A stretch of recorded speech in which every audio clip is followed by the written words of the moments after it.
Curve tracing, lecture 12. Again, tracing of Cartesian curves. This is second part. पहले part में हमने आपको एक कर्व केवल ट्रेस करके दिखाया था, एस्ट्रॉयड, और बहुत ही बढ़िया कर्व होता है, उसमें सारी सारी सिमेट्री होती है और बहुत सारे पॉइंट्स निकालने पड़ते हैं. Example 2, tracing of this curve. इस कर्व को अगर आप पहचानें, ये फोलियम ऑफ देकार्त है, फोलियम ऑफ डेस्कार्टिस, जिसको हिंदी में देकार्त पढ़ते हैं. Folium. Start. X cube plus y cube minus 3axy equals to 0. इसमें a ग्रेटर देन 0 है, नहीं लिखा है लेकिन ये अंडरस्टूड है, आपको पता है. लिस्ट ऑफ कर्व्स में भी ये आपको दिया गया है. सिमेट्री चेक करें. x की जगह -x रखने से कोई असर नहीं पड़ेगा, पड़ेगा. No symmetry about y axis. y की जगह -y रखने से कोई असर नहीं पड़ेगा, पड़ेगा. No symmetry about x axis. x और y को चेंज कर दें, यहाँ y क्यूब हो जाएगा, यहाँ x क्यूब हो जाएगा, और ये ऐसे ही रहेगा. तो y x को बदलने से कोई असर नहीं पड़ेगा. इसका मतलब पहला point, curve is symmetrical.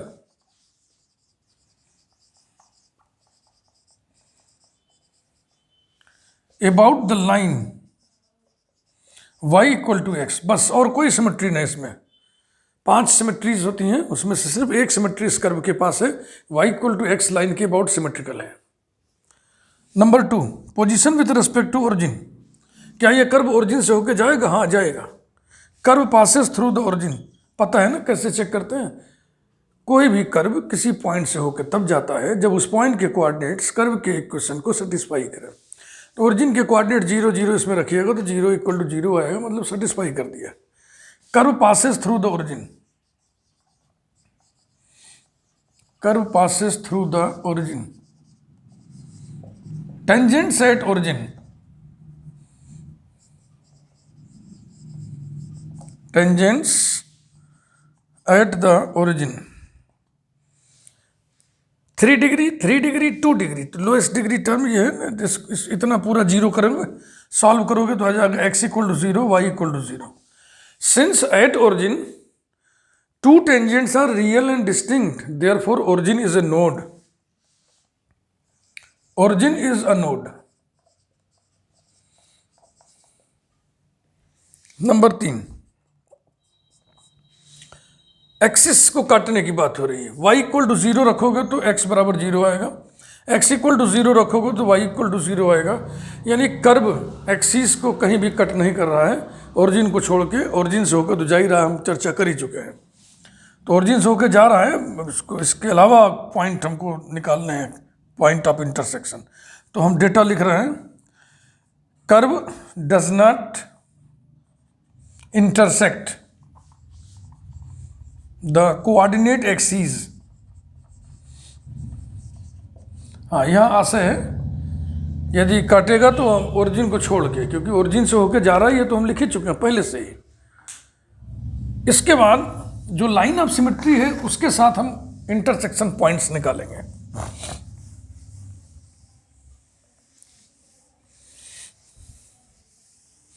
Line of symmetry क्या है? कर्व का इक्वेशन यहाँ पे लिख लो. X cube plus y cube minus 3axy equal to 0. और लाइन ऑफ सिमेट्री है y इक्वल टू एक्स. तो y इक्वल टू एक्स इसमें रखेंगे. क्या क्या निकाल लिए हैं? सिमेट्री, ओरिजिन से होकर जाएगा, इंटरसेक्शन के साथ cut point. Number 4, curve cuts the line of symmetry. y equal to x at. अब इसमें रख के सॉल्व कर लो. y की जगह x रखोगे तो ये हो जाएगा 2x cube minus 3ax square equal to 0. X square common, 2x minus 3a equal to 0. x equal to 0 और x इक्वल टू 3a/2. तो चूंकि y इक्वल टू एक्स है, इसलिए जो x की वैल्यू आएगी वही y की वैल्यू आएगी. तो 8 0 0 एंड 8 3a/2, 3a/2 ये रहा। अब जो पॉइंट 3a/2 है इसका नेचर हमको निकालना है। तो इसका नेचर जानने के लिए जाहिर सी बात है ओरिजिन को हम शिफ्ट करेंगे। इसका नेचर पता करने जा रहे हैं। इसका नेचर हमको मालूम है, ये नोड है। We shift the origin, we shift the origin to 3a/2, 3a/2 by putting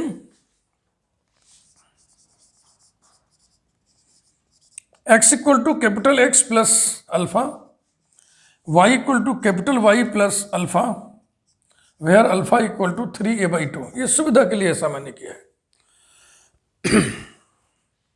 new equation of the curve, new equation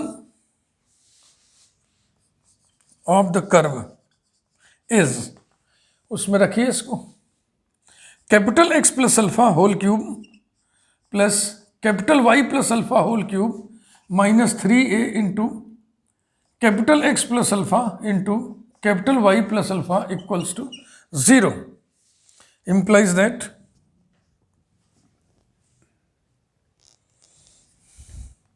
x cube plus 3x square alpha plus 3x alpha square plus alpha cube plus y cube plus 3y square alpha plus 3y alpha square plus alpha cube minus 3a into x y plus alpha x plus alpha y plus alpha square equals to 0। अब चूंकि यहाँ A B है ना, तो ध्यान से देखिए, इसी को हम चेंज कर दे, अल्फा को रहने दे रहा है। 3a की जगह क्या लिखें, देखो यहाँ यही तो है ना, तो 3a की जगह क्या लिख दें, 2 अल्फा। तो यहाँ पर हम कर दे रहे हैं 2 अल्फा, नहीं तो अल्फा भी था ए भी था। अब आप देखें, alpha cube plus alpha cube कितना हो गया, 2 alpha cube minus 2 alpha cube, ये कैंसिल हो गया। इसके बाद जितने टर्म्स बचे उसमें स्मॉलेस्ट डिग्री टर्म्स आप ढूंढ लीजिए। 3 डिग्री, 2 डिग्री, 1 डिग्री। तो अब कांस्टेंट टर्म कट गया, माने 0 डिग्री के टर्म्स कट गए, तो अब स्मॉलेस्ट डिग्री कौन होगा, 1। तो 1 डिग्री का टर्म यहाँ पे, 1 डिग्री का टर्म यहाँ पे, और 1 डिग्री का टर्म ये भी है, और 1 डिग्री का टर्म ये भी है। इन सबको इकट्ठा करके 0 के बराबर कर दो, तो आपको टेंजेंट्स एट न्यू ओरिजिन मिल जाएगा।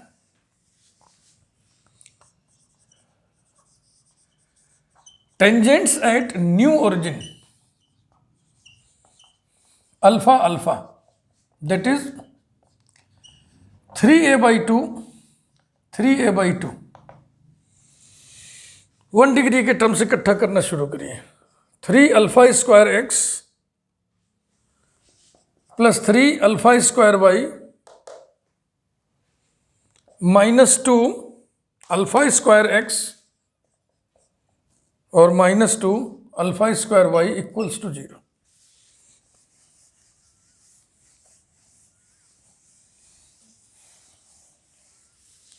इम्प्लाइज दैट ये दोनों मिलके हो गए अल्फा स्क्वायर एक्स, इसी प्रकार से ये दोनों मिलके हो गए alpha square y equal to 0। Implies that capital X plus capital Y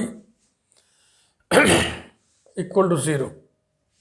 implies that capital X माने देखो x equal to capital X plus alpha रखे थे, y equal to capital Y plus alpha रखे थे, तो कैपिटल एक्स माने x minus alpha plus y minus alpha equals to 0। Implies that x plus y equal to 2 alpha. और alpha किसके लिए रखे थे आप, 3a/2 के लिए, तो 2 अल्फा कितना हो जाएगा, 3a। ये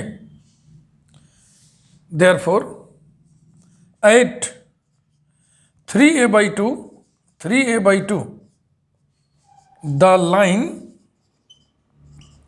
x plus y equal to 3a is the tangent, single tangent आया है, तो वहां पे नोड, कस्प और कंजुगेट पॉइंट का चकल्लस नहीं है। तो कुल क्या क्या हो गया? 4 पॉइंट्स हो गए। पांचवा, asymptotes. Asymptotes, equation of the curve देखिए, फिर से लिख लें, मिट जा रहा है बार बार। X cube plus y cube minus 3aXy equal to 0, ये है equation of curve. Parallel to x axis no asymptote, parallel to y axis no asymptote. Oblique asymptote निकालने की चेष्टा ये करा। Phi 3 of m equal to 1 plus m cube. फिर phi 3 of m equals to 0 को solve करते हैं। implies that m cube plus 1 equal to 0, implies that m cube equal to -1, और इसके पास केवल एक रियल सोल्यूशन होता है, बाकी ये दो इमेजिनरी होता है। m equal to -1, therefore c equal to minus phi 2 of m upon phi 3 dash of m equal to minus 2 degree के टर्म्स में x equal to 1, y equal to m रखने से ऊपर आएगा -3am, और नीचे फाई 3 ऑफ m का derivative 3m square. ये माइनस माइनस बैलेंस हो गया, 3 कैंसिल हो गया, m कैंसिल हो गया, तो हो जाएगा a अपान m, और ये हो जाएगा a upon -1 equal to -a।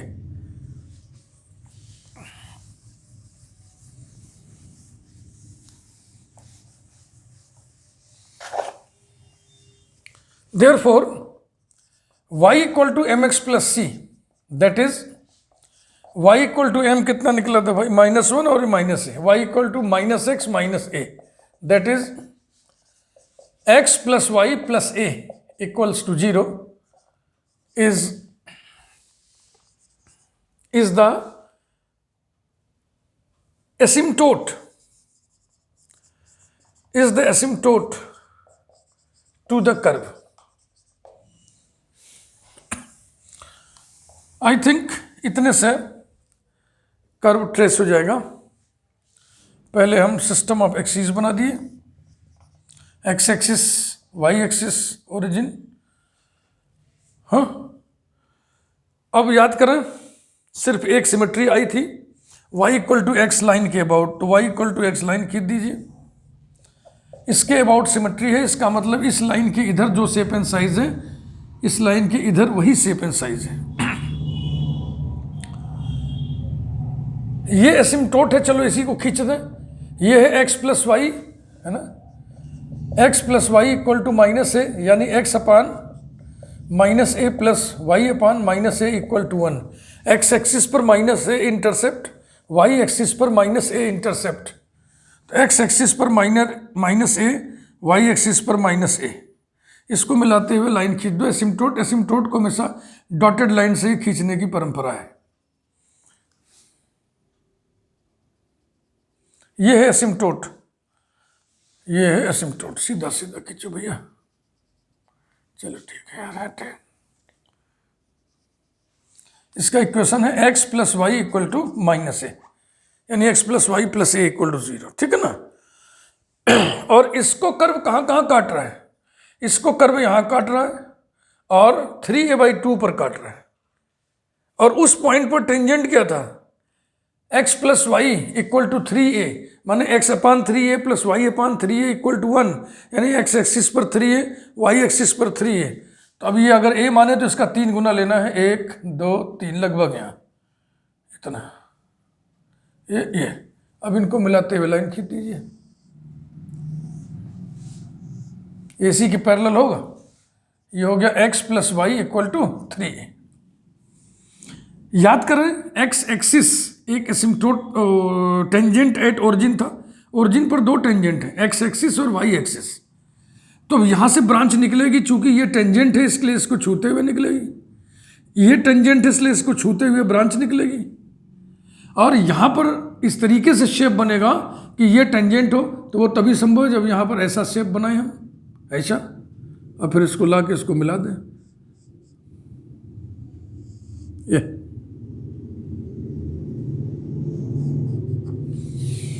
ऐसा। ये टेंजेंट तय करता है यहाँ पर शेप। अगर इस पॉइंट पर अगर इस पॉइंट पर कोइंसिडेंट टेंजेंट आ जाता तो इसका मतलब क्या था, इसका मतलब ये था कि इस पॉइंट पर शेप ऐसे बनेगा, ऐसे, और फिर ऐसे आ जाएगा, ये है ना। कॉमन टेंजेंट दो बार आता तो, लेकिन चूंकि टेंजेंट, ये लाइन टेंजेंट है तो टेंजेंट का मतलब भाई कर्व छुए ना, यहाँ पे छुए, यहाँ पे छुए, ऐसे छू करके निकले, वही शेप है। तो ये टेंजेंट शेप को निर्धारित करता है। टेंजेंट को आप हल्के ना लीजिएगा, बहुत इंपॉर्टेंट डेटा है ये। इसके बाद देखिए, ये एसिम्टोट है और हमें मालूम है कर्व एसिम्टोट के पास जाकर के पैरेलल हो जाता है, उसके पैरेलल हो जाता है, मतलब ये इंडिकेशन है कि इन्फिनिटी पे जाके मिलेगा। तो ये वाली जो ब्रांच है भैया, ये देखो, ये टेंजेंट है तो इस टेंजेंट को क्रॉस नहीं करना, इसी टेंजेंट को छूते हुए, ये वाई एक्सिस को छूते हुए इससे निकलिए, इसके पैरेलल कर दीजिए। उसी प्रकार से एक्स एक्सिस टेंजेंट है, कहाँ पर, ओरिजिन पर, इसलिए ओरिजिन से ये जो ब्रांच निकलेगी ये इस टेंजेंट को छूते हुए, स्पर्श करते हुए, टच करते हुए निकलेगी और इसके पैरेलल हो जाएगी। ये इसका शेप है। This is the shape of the folium. और बड़े आराम से हम लोग खींच लिए इसके, और किसी डेटा की जरूरत यहां नहीं पड़ी।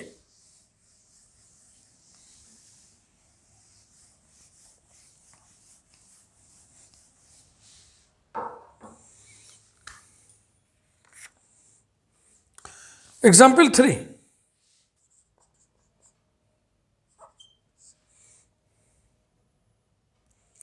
x to the power 5 plus y to the power 5 minus 5a x square y square equals to 0, a is greater than 0। तो ध्यान दीजिएगा, x cube plus y cube minus 3a x y equal to 0, a greater than 0 से मिलता जुलता ये curve है, से मिलता जुलता है। तो इसके सारे डेटा इकट्ठा हम लोग कर लें तो देखो, सिमेट्री इसमें भी वही है, एक सिमेट्री है, symmetry about the line y equal to x, क्योंकि x और y को आपस में बदलने से इस पर कोई असर नहीं पड़ेगा, है ना। x और y को बदलने से कोई असर नहीं पड़ेगा।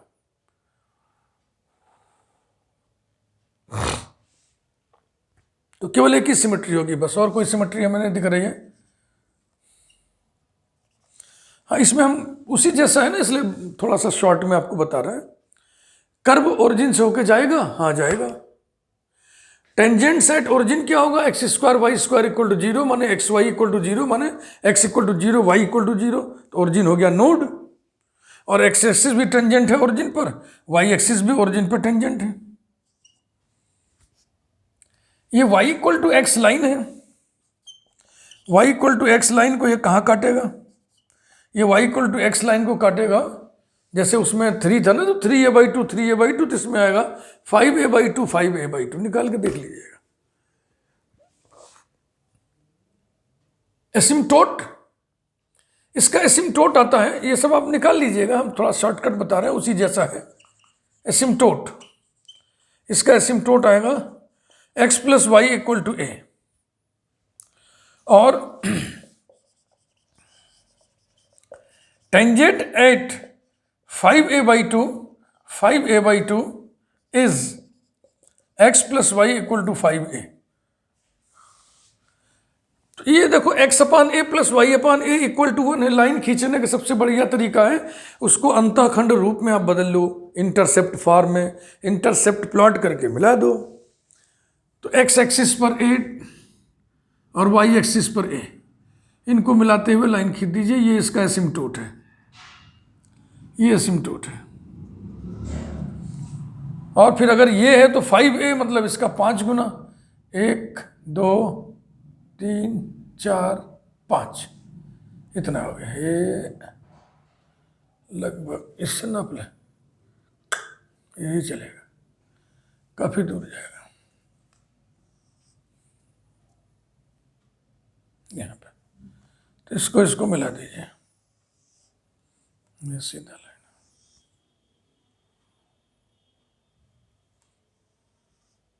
ये दोनों पैरेलल लाइन है भैया। ये लाइन है x plus y equal to 5a, और ये लाइन है x plus y equal to a।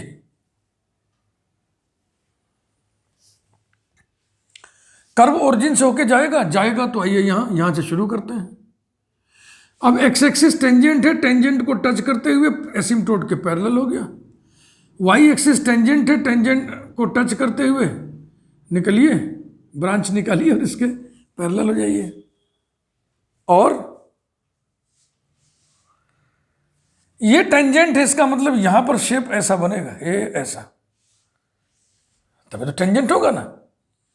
और डबल पॉइंट, दो ब्रांचेस निकलेंगे, एक ब्रांच इधर एक ब्रांच इधर, ओरिजिन से होके जाना है, हाँ जाना है, और ये टेंजेंट है तो आइए इधर ब्रांच को ले आइए, टेंजेंट को छूते हुए ओरिजिन तक चलिए।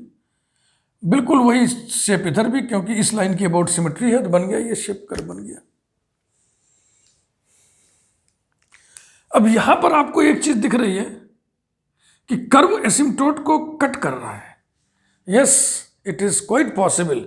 एसिम्प्टोट चैप्टर को पढ़िएगा तो वहां पे ये आर्टिकल लास्ट में दिया हुआ है कि कर्व एसिम्प्टोट को काटता भी है। तो आप घबराइए मत, आपके दिमाग में है कि एसिम्प्टोट अनंत स्पर्शी है, कर्व एसिम्प्टोट को कहाँ पे जाकर टच करेगी? इन्फिनिटी पे। पॉइंट ऑफ कांटेक्ट कहाँ पे होगा? Infinite distance from the origin. लेकिन ये कट करने वाला जो चक्कर है, इसको ध्यान से समझिए आप। कर्व की ब्रांचेस होती है ना, तो कर्व के किसी ब्रांच के एसिम्प्टोट को दूसरी ब्रांच काटेगी।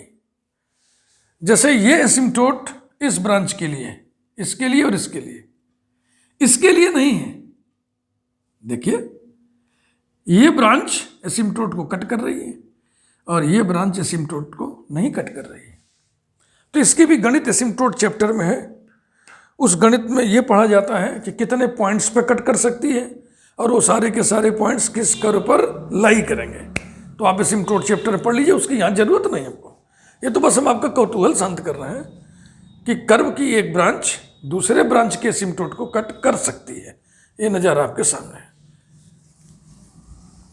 एग्जाम्पल 4 देखिए जल्दी जल्दी, एक एग्जाम्पल और।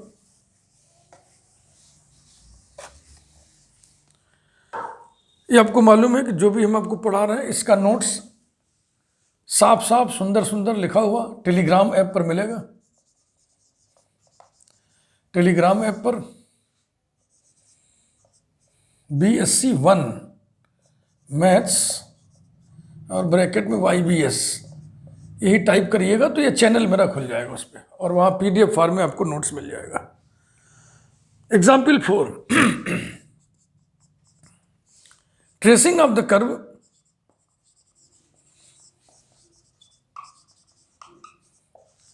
y² into 2a minus x equal to x cube. Curves की लिस्ट में ये भी दिया हुआ था। This is also standard curve. अगर वो लिस्ट दिमाग में हो तो आप फट से पहचान लिए होंगे। This is cissoid, y² into 2a minus x equal to x cube. जब तक कुछ कहा ना जाए इस कांस्टेंट उस्टेंट के बारे में तो उसको पॉजिटिव ही समझिएगा। तो शुरू करें फिर वही थोड़ा कम लिखते हुए। एग्जाम की कॉपी में लिखेंगे तो बढ़िया बढ़िया हेडिंग डाल के लिखेंगे। Symmetry, position with respect to origin, position with respect to Cartesian axis, asymptotes, region and so on.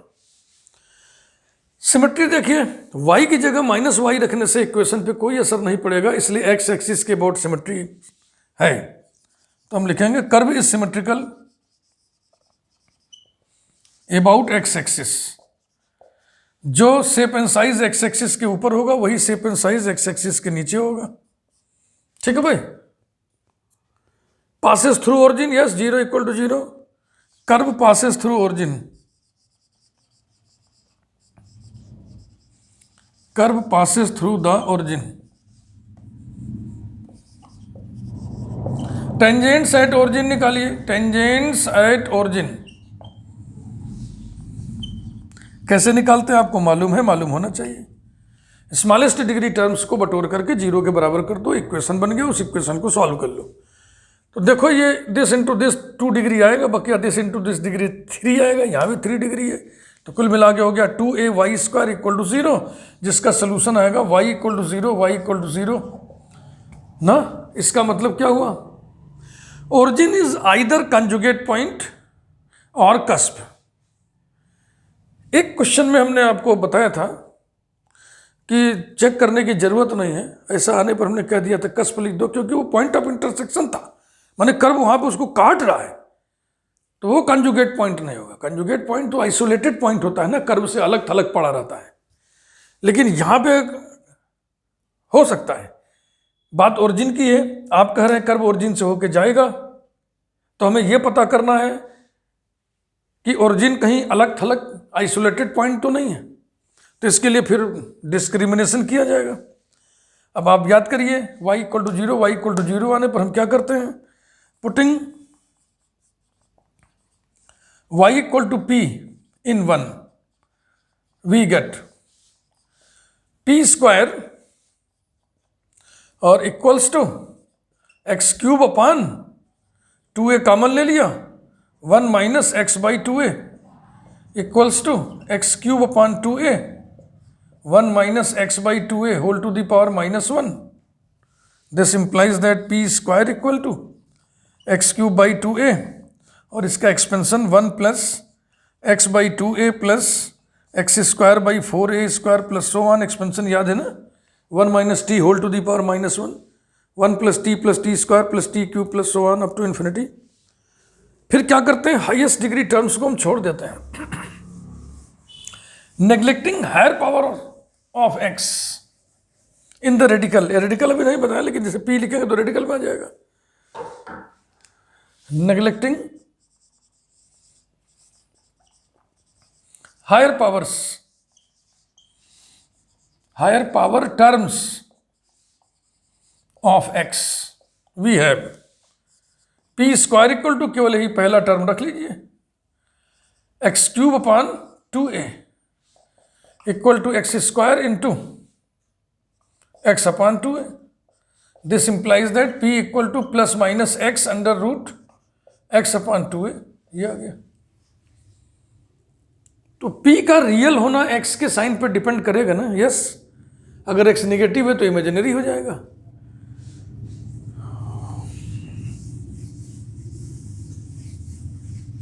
Since the reality of p depends on the sign of x, therefore origin is a single cusp। और अगर single cusp का definition आपको याद हो, single cusp में क्या होता है, कॉमन नॉर्मल के एक ही और दोनों ब्रांचेस होती हैं, and so two branches of the curve lie on one side of the common normal. यही है ना, सब डेटा आपको पूरा याद रखना पड़ेगा ना, जितना हम इतने वीडियोस बताए हैं, सारी चीज तो बता डाले हैं, वो सब आपको याद करना ही पड़ेगा। अगर आपको सीखना तो याद करना ही पड़ेगा।